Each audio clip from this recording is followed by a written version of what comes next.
Hi friends. எல்லாரும் எப்படி இருக்கீங்க? இன்னைக்கு நான் உங்களுக்காக படிக்க போற கதையோட பெயர் பணக்கார சிநேகிதி.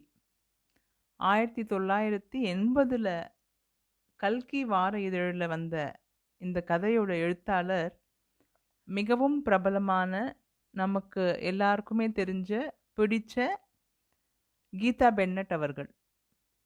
பல வித்தியாசமான, அதே சமயம் கருத்து ஆழமிக்க கதைகளை இவங்க எழுதியிருக்காங்க.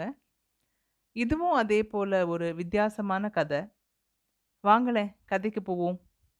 இதோ உங்களுக்காக பணக்கார சிநேகிதி.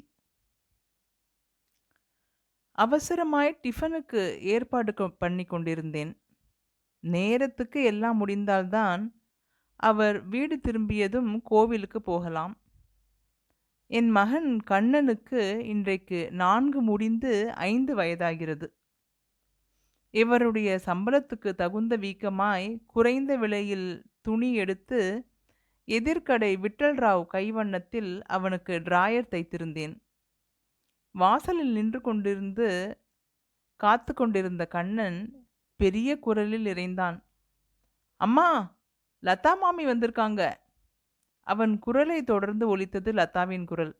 டேய் டேய், என்ன மாமின்னு கூப்பிடாதேன்னு எத்தனை தடவை சொல்லியிருக்கேன். அழகா ஆண்டின்னு கூப்பிடுறா. சரி லதா மாமி. லதா சிரித்துக்கொண்டே உள்ளே நுழைந்தாள். எப்படித்தான் நினைவில் வைத்துக்கொண்டு ஒவ்வொரு பிறந்த நாளுக்கும் வருகிறாளோ. பிறந்த நாள் மட்டுமா, எங்களுடைய திருமண விழா, பண்டிகை நாட்கள், எல்லா நாட்களிலும் தான் வந்து கொண்டிருக்கிறாள். கண்ணனுக்கு பிறந்த நாள் என்று நினைவுபடுத்தவே ஒரு செக்ரட்டரி போட்டிருப்பாள். அவளுக்கென்ன, பெரிய பணக்காரி, மில்லியனரான மில் முதலாளியின் மனைவி. லதா கண்ணனை பார்த்து சிரித்து கொண்டே இருந்தாள். விளையாடி கொண்டிருந்தாள். லதா கண்ணை பறிப்பது போல் தள தளவென்றிருந்தாள். அப்போதுதான் டென்னிஸ் ஆடிவிட்டு வருகிறாள் போலும். ரூஜ் போடாமலேயே மிகவும் சிவந்த கன்னங்கள். அவள் குடிக்கும் ஆப்பிள் ஜூஸ் நேரே கன்னங்களுக்கு போய்விட்டனவோ. ஆனி பிரெஞ்சின் கைவண்ணத்தில் மிளிர்ந்த கால்கள், டைட்டாக அணிந்திருந்த வெள்ளை டென்னிஸ் உடை, கையில் மட்டையை சுழற்றி கொண்டு அவள் தானாகவே சமையல் அறைக்கும் வந்துவிட்டாள். அம்மா அம்மா, லதா மாமி எனக்கு பிறந்தநாள் பரிசு கொடுத்தாளே.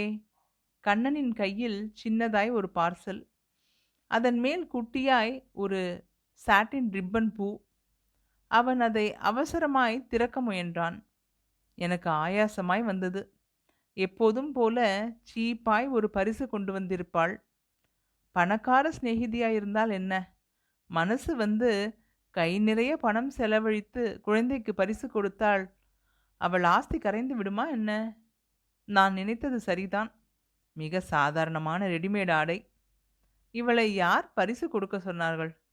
நான் அவளிடம் ஒன்றும் சொல்லாமல் காஃபியை கொடுத்தேன். அவள் சடசடவென்று பேசிவிட்டு போயே விட்டாள். அவள் அந்த மேல்நாட்டு இடதுபுற ஸ்டியரிங் காரை ஒயிலாய் ஒடித்து கொண்டு ஓட்டியதை பார்த்து கொண்டே நின்றேன். பணம் இருக்கும் இடத்தில் நல்ல மனம் இல்லையே. நான் ஏழைதான், அதை சுட்டி காட்டவே இப்படி செய்கிறாளோ? என் கல்யாணத்துக்கு ஒரு சின்ன வாழ்த்து கடிதம்தான் கொண்டு வந்தாள். கண்ணனின் முதல் ஆண்டு நிறைவுக்கும் எளியதாய் சீப்பாய் ஒரு பரிசு. எனக்கும் அவளுக்கும் எத்தனை நாள், எத்தனை வருட பழக்கம். கல்லூரியில் பிஏ படித்த நாட்களில் அவள்தான் மிஸ் பிரின்சஸ். தினம் ஒரு காரில் வருவாள், தினம் ஒரு உடையில் வருவாள். டெனிம் ஜீன்ஸ், ஒரு நாள் வாயில் சாரி, ஒரு நாள் குட்டி ஸ்கர்ட், ஒரு நாள் மேக்ஸி என்று அவளை பார்க்க ஒரு கூட்டமே காத்திருக்கும். அதில் நான் மட்டும் என்ன ஒசத்தியாயிருந்தேன். என்னை மட்டுமே அவள் சிநேகிதியாய் ஏற்றுக்கொண்டாள் என்று எத்தனை சக மாணவிகளுக்கு பொறாமை. இருந்தாலும் இப்படி போய் அல்பமாய் ஒரு பரிசு கொடுத்தாளே என்று எனக்கு கோபம் ஆறவே இல்லை. என் கணவர் வீடு திரும்பிய போது பொரிந்து கொட்டிவிட்டேன். அவர் எப்போதும் போல் மாறாத புன்னகையில் காட்சி தந்தார். இதோ பார், உன் சிநேகிதி டென்னிஸ் மட்டையை எங்கேயோ விட்டுட்டு போயிட்டா. நாளைக்கு இது கொடுக்குற சாக்குல நிறைய கேட்டுடேன். கேட்கத்தான் போறேன். மனதுக்குள் சவால் விட்டுக்கொண்டேன். மறுநாள் இவர் ஆபீஸ்க்கு போன உடனேயே கண்ணனை தூக்கிக் கொண்டு லதாவின் பங்களாவுக்கு போனேன். அது என்ன பங்களாவா? ஏதோ அரண்மனை மாதிரி இருந்தது. ஒவ்வொரு அறையிலிருந்தும் மூக்கை நீட்டிக் கொண்டிருந்த ஏர் கண்டிஷன் பெட்டிகள். வேலைக்கார முத்துவுக்கு என்னை தெரியுமாதலால், வாங்கம்மா, உட்காருங்கம்மா என்று என்னை வரவேற்பறையில் உட்கார வைத்தான். மாடியிலிருந்து சில நிமிடங்களில் வனதேவதை மாதிரி இறங்கி வந்தாள் லதா. மாடிக்கு வாயேன் கீதா, என் ரூமுக்கு போய் உட்காந்து பேசலாம். எத்தனை நாள் கழிச்சு வந்திருக்க? முத்து, எல்லாருக்கும் காஃபி கொண்டாயேன். சுவாதீனமாய் என்னை தன் அறைக்கு அழைத்து போனாள் லதா. என் மனம் அந்த கேள்வியை கேட்பதற்கு சமயம் பார்த்து காத்து கொண்டிருந்தது. அவள் கண்ணாடி எதிரே உட்கார்ந்து தன் குட்டையான கூந்தலை பிரஷ் செய்து கொண்டே சொன்னாள். நேத்திக்கு நானே அப்புறம் உங்க வீட்டுக்கு வரணும்னு இருந்தேன். அவள் கை விரைவாய் பிரஷ் பண்ணியது. பாருங்க கீதா, உன்கிட்ட ஒரு விஷயம் சொல்லணும்னு ரொம்ப நாளாக நினச்சிக்கிட்டு இருக்கேன். சொல்லட்டுமா? இப்போது அவள் முகத்தில் மாஸ்க் பேக் ஒன்றை ஒற்றி கொண்டிருந்தாள். என்ன சொல்ல போகிறாள்? எனக்கு நெருங்கிய சிநேகிதி ஒருத்தி, பேரை சொல்ல மாட்டேன். எனக்கு மனசுக்கு ரொம்ப பிடிச்சவ. ஆனால் பாவம், அவகிட்ட எங்களை மாதிரி அந்த அளவுக்கு பணம் கிடையாது. இல்லாட்டா என்ன, மனசு மட்டும் தங்கம். அவள் வீட்டு ஃபங்க்ஷன் எல்லாத்துக்கும் நான் போவேன், பரிசு கொடுப்பேன்.